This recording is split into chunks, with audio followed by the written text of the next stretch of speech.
love to hear what the inside of the building sounds like in Oklahoma City right now as those Thunder fans who could taste the franchise's second trip to the NBA Finals since the move to Oklahoma City had it yanked away by Thompson and by Curry and by their own team's turnovers down the stretch, and now have to go back to Oakland for a Game 7. Home teams all-time in Game 7s in the NBA playoffs are 124. Momentum, history, advantage right now, back to the defending champs. Rick Fox, Sekou Smith right there, and I'll let you guys kind of riff on what you just saw. I witnessed from Klay Thompson, because if I don't start there, I think we'd all be remiss.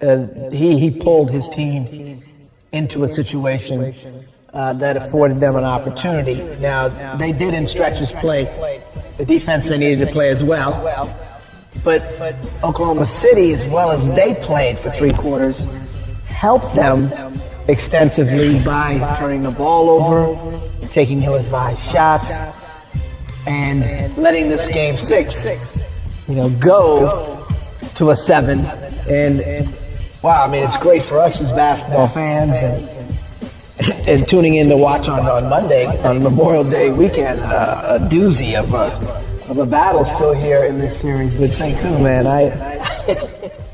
I'm amazed by Klay Thompson, and I think he opened it up a little bit for Steph Curry to come along as well, because we were waiting for those moments for Steph to have that we saw Klay having, and I think it freed him up a little bit. It's the first time in these playoffs that they look like the Splash Brothers. Yeah.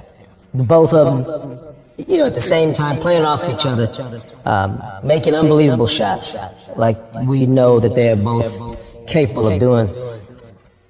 But as much as this was about the Warriors, the resiliency of a championship team, them showing the mettle that you have to show when your season's on the line, I can't help but think about all the mistakes that the Thunder made in that last 2 minutes. When it's anybody's game, it's a possession game, and they just made one mistake, one turnover after another. Russell Westbrook, Kevin Durant, guys who have been great in this series, great in this building, and they could not match Steph and Klay down the stretch. Not just the final 2 minutes. Over the final 4 minutes, 40 seconds, Golden State outscored Oklahoma City 16-4. During that 4-minute, 40-second stretch, the Thunder had 6 turnovers, 4 of which were off of or on Russell Westbrook. Those 6 turnovers led to 10 points in great defense, by the way, from Andre Iguodala. Andre Iguodala was phenomenal. Fantastic. Yeah. Whichever of those guys he was dealing with down the stretch, he was great. But the shot making by Steph and Klay and the playmaking, this is what everybody expected to see from them from Game 1 of this series. We were always thinking, Splash Brothers, these two are going to go into that mode, and they struggled to get there. Even in the third quarter, we were talking about that Steph looked like he was gassed when Klay is getting his rest. But you got to give Steve Kerr a lot of credit. He knew when to push those buttons. Having been through a championship run last season, it's just something about the core that runs through a championship team. You got to stomp them out. You can't. They're not going to let you put them out. They're not going to let you eliminate them. You're going to have to knock them out. And I would say that 4 or 5, 6 minute stretch might have been the first time we saw the lineup of death actually pay dividends the way it did last year. I mean, I thought the move to start Iggy Pop in the second half was a really sharp move on Steve Kerr's part. Harrison Barnes effective, but not to the level defensively that he was going to get from Iggy. And I thought, regardless of who he was on, he had the clamps going. And it also, I think, energized the rest of his teammates, put the defensive focus in that game really on a level that I hadn't seen it from the Warriors in this series quite yet. Boy, man, the turnovers and deflections, everything got active on that end of the floor, and it created the offensive opportunities. Some of it was excellent defense. The Iguodala strip on Russell Westbrook, which led directly to a Klay Thompson 3 comes to mind.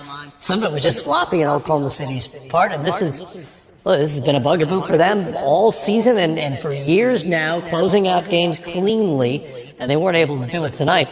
I want you to take me into the locker room a little bit and into the heads of guys. Not that you're a psychologist here, but you're the Thunder. This was your chance to close out on your home floor. Had ample opportunity to win this game. Suddenly you've got to reset and go play a Game 7 on the road.